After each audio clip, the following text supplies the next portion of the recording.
everyone, welcome back to my channel. I am Anupriya and in this video I am going to share how I manage both NEET preparation and board exam together.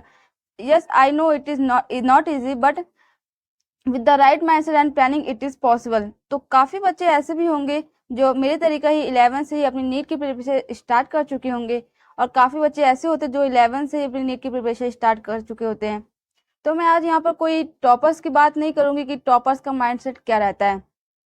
मैं भी एक आपकी तरह एक average student हूँ और आज मैं यही बताऊंगी कि मैंने अपनी नीट की जर्नी कैसे मतलब कि नीट की प्रिपरेशन और 12 बोर्ड्स को एक साथ कैसे मैंने मैनेज करके चला।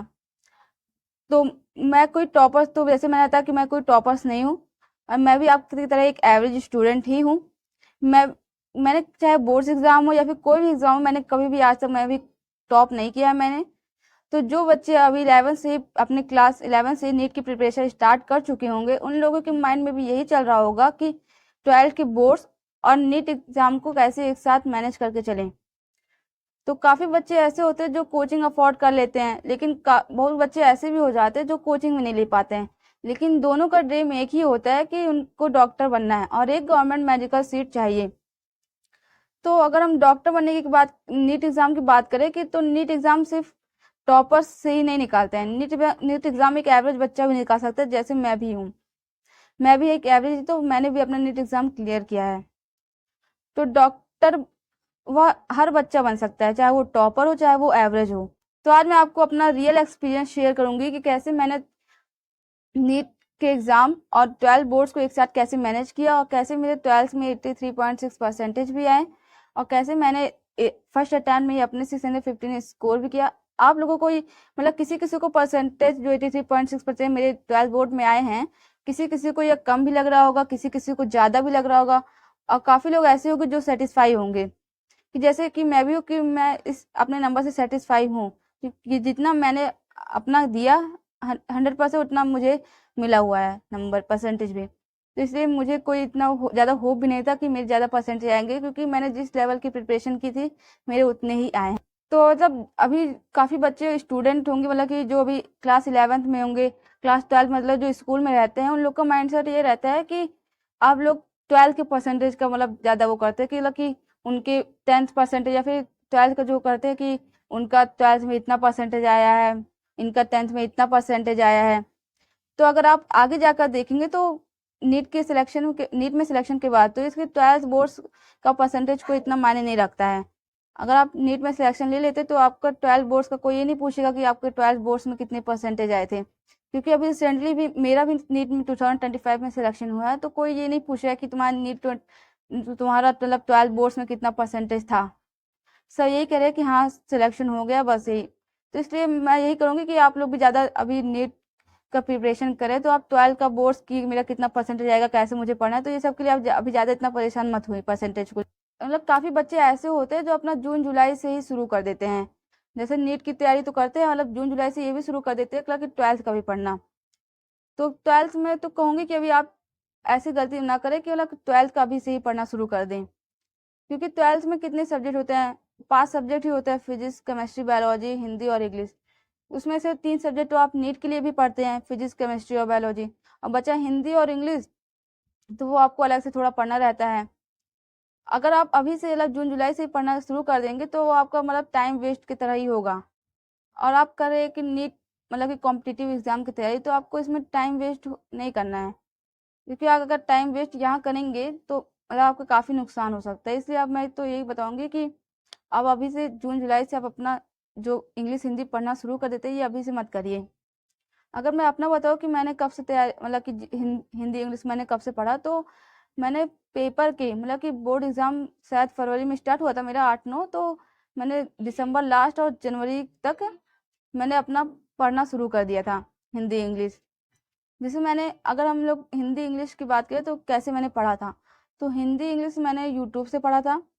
पहले तो मैं ये बताना चाहूँगी कि मैंने हिंदी इंग्लिश की कोई भी बुक नहीं ली थी, कोई भी बुक नहीं ली थी। मैंने सिर्फ पाँचों मतलब जितने 5 सब्जेक्ट होते हैं 12 बोर्ड्स में, मैंने उन सबके सिर्फ क्वेश्चन बैंक लिए थे पढ़ने के लिए, मतलब कि पेपर जो बनता है 12 बोर्ड का मतलब किस फ्रेम में क्वेश्चन किस फ्रेम में आता है, उसका मतलब कि आंसर मतलब किस तरीके से लिखना चाहिए, क्योंकि आपको क्वेश्चन बैंक से सब कुछ मिल जाता है, मतलब कि क्वेश्चन कैसे फ्रेम हुआ है किस ईयर का और कैसे कैसे आपको उसमें लिखना है। इसलिए मैं तो ये सजेस्ट करूंगी आप लोग भी मैं तो बुक नहीं ली थी, अगर आप लोग को लेने का मन हो, पर मुझे बेनिफिट भी हुआ था, मैंने बुक नहीं लिया था तो मुझे ज़्यादा दिक्कत भी नहीं हुई थी, क्योंकि मैंने यूट्यूब से ही पढ़ा था। अब हिंदी और इंग्लिश की बात है, यूट्यूब से पढ़ना ही था, तो यूट्यूब पे आजकल आपको इतने अच्छे कंटेंट मिल जाते हैं कि आप लोग यूट्यूब से भी हिंदी इंग्लिश पढ़ सकते हैं। कितने बच्चे 12 बोर्ड्स का यूट्यूब से ही पढ़ते हैं, तो यूट्यूब पे आजकल काफ़ी अच्छे कंटेंट मिल जा रहे हैं। मैंने भी पढ़ा था, तो मैं अपना ही एक्सपीरियंस बता रही हूँ। यूट्यूब से भी मुझे काफ़ी बेनिफिट हुआ था 12 बोर्ड्स में। हिंदी और इंग्लिश का अगर मैं कहूँ तो इंग्लिश इंग्लिश में तो हमारे दो होते हैं। पहली बात तो एक ग्रामर होता है, एक रीडर होता है।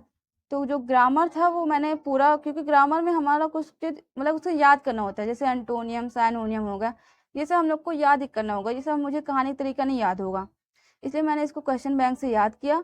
और जो हमारा रीडर था वो मैंने यूट्यूब पे मैंने एनिमेशन वीडियो के थ्रू, मतलब उसमें एक स्टोरी के थ्रू बताएगा कि आपको माइंड में याद हो जाएगा, उसमें आपको रटने की ज़रूरत नहीं है। क्योंकि अगर आप बोर्ड्स एग्ज़ाम में भी देखते हैं तो, क्योंकि बोर्ड एग्ज़ाम जो होता है वो कोई ओमार बेस्ड होता नहीं है कि आप अगर उसमें एक क्वेश्चन गलत कर दिए तो आपका 1 नंबर कट जाएगा, 2 नंबर कट जाएगा, ऐसा तो कुछ होता नहीं है। उसमें मतलब आपको लिखना ही रहता है। और मतलब कि आप जो एग्जामिनर कॉपी चेक करता है बोर्ड्स एग्जाम की, वो भी यही देखता है कि बच्चा कितना अच्छे से लिखा हुआ है, उसकी हैंड राइटिंग क्या है, कितना डिटेल तरीके से उसने बताया है एक एक क्वेश्चन को। और ये आपको एग्जामिनर वो एक एक वर्ड नहीं चेक करने जाएगा कि आपने क्या क्या लिखा, इज लिखा, एम लिखा, ये सब आपको नहीं चेक करने जाएगा। सिर्फ वो यही देखता है कि आपने कितना अच्छा हैंड राइटिंग बनाया, उसमें कितने डिटेल से आपने वीडियो मतलब कितना डिटेल से आपने उसमें लिखा है, बस यही देखता है और कुछ नहीं। क्योंकि काफ़ी बच्चे होते हैं एग्जामिनर के पास इतना टाइम नहीं है कि आपका एक एक वर्ड देखेगा वो जाके वहाँ पे। तो इसलिए मैं ये कहूँगी कि आप लोग भी अगर एनिमेशन के थ्रू हो सके तो आप लोग एनिमेशन के थ्रू ही देखिए।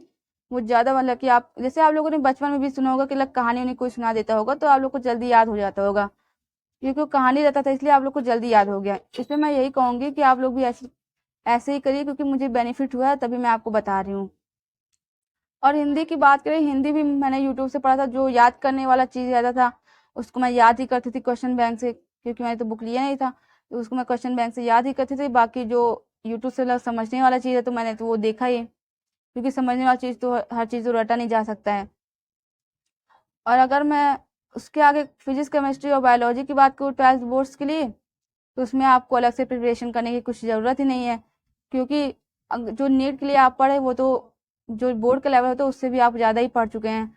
सिर्फ आपको इसमें क्या एक चीज़ मतलब कि एक चीज़ आपको ध्यान देना पड़ेगा कि जो बोर्ड्स में होता है उसमें आप थ्योरी लिखते हो, और जो नीट के पेपर में होता है आप उसमें क्वेश्चन मतलब तुरंत टिक वगैरह करते हो, वो मार्क बेस्ड रहता है।